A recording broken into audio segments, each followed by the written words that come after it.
Russia says it is withdrawing troops stationed along its border with Ukraine. More than 100,000 soldiers, along with warplanes, attack helicopters, and surveillance drones, were stationed in Crimea in recent weeks for what Russia said were military exercises.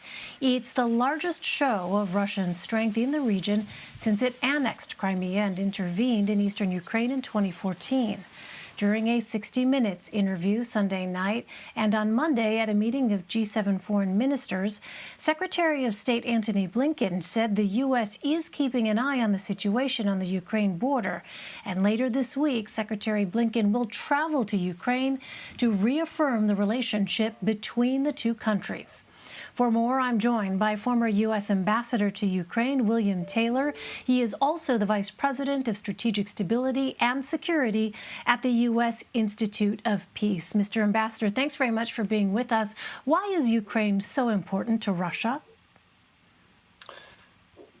So, Elaine, Mr. Putin knows that if Ukraine succeeds in becoming a normal European country, then he will fail.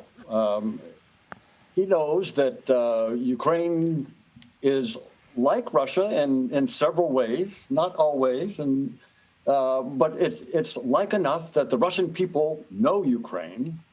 And if Ukraine succeeds in becoming a normal democracy with an economy that's growing, part of Europe, Mr. Putin knows he will fail because the Russian people will say, hey, if the Ukrainians can do it, we know the Ukrainians. If they can choose their own leaders, if they can join Europe and get all the benefits of being part of Europe, why can't we, the Russian people will ask? And Mr. Putin knows that that means he has failed. Well, last week, the State Department reaffirmed its support for Ukraine's sovereignty and territorial integrity, quote, in the face of Russia's ongoing aggression. But during the G7 meeting, Secretary Blinken said the U.S. is not looking to escalate tensions with Russia. How might the U.S. respond if Russia did invade Ukraine? So about 2 weeks ago, President Biden anticipated that very question. President Biden called President Putin and had three messages. Number one, back off of Ukraine, scale back, move back the troops away from the Ukraine borders. That was his first message. Second message was sanctions are coming on all of your behavior that President Biden, accused you, President Putin, of doing. And sanctions are coming for those actions that we know you took. And the third thing he did, this gets to your question, was he said, and we might be able to get together sometime this summer. Mr. Biden knows, Mr. Putin knows that if Mr. Putin invades Ukraine, then that meeting is off. There's no way that President Biden will meet President Putin if he's just invaded Ukraine. Or, by the way, if Mr. Navalny were to die or were to be killed under Mr. Putin's watch.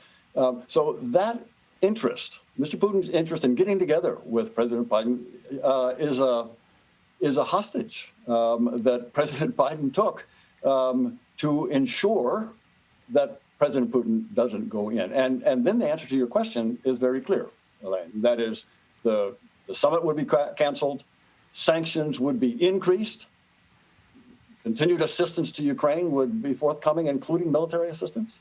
President Biden would mobilize the West, the EU, the G7, the NATO countries to oppose that. So this would be a significant response to that invasion if that were to occur.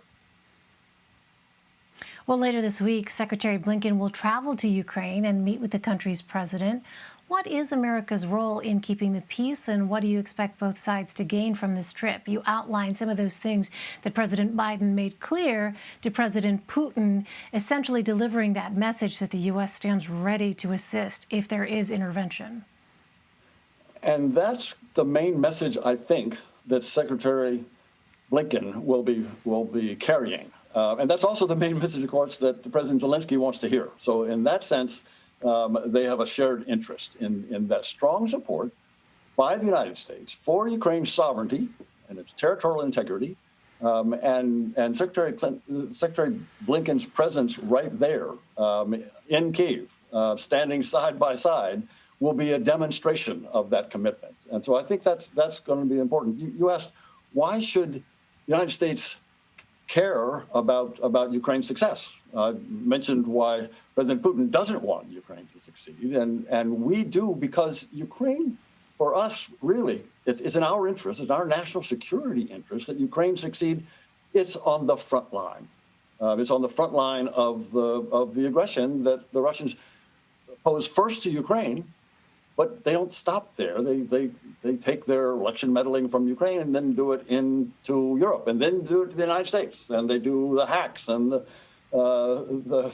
other kinds of activities that threaten Ukraine first, then Europe, and then us. So that's why we care about the success of Ukraine. Well, during his address to a joint session of Congress last week, President Biden said there were areas where the U.S. and Russia have shared interests and could work together. Ambassador Taylor, what kind of shared interest does he mean? And do you believe that Russia is even ultimately interested in a better relationship with the U.S.? So, Elaine, on that last question, are they interested? Is Mr. Putin interested in a better relationship?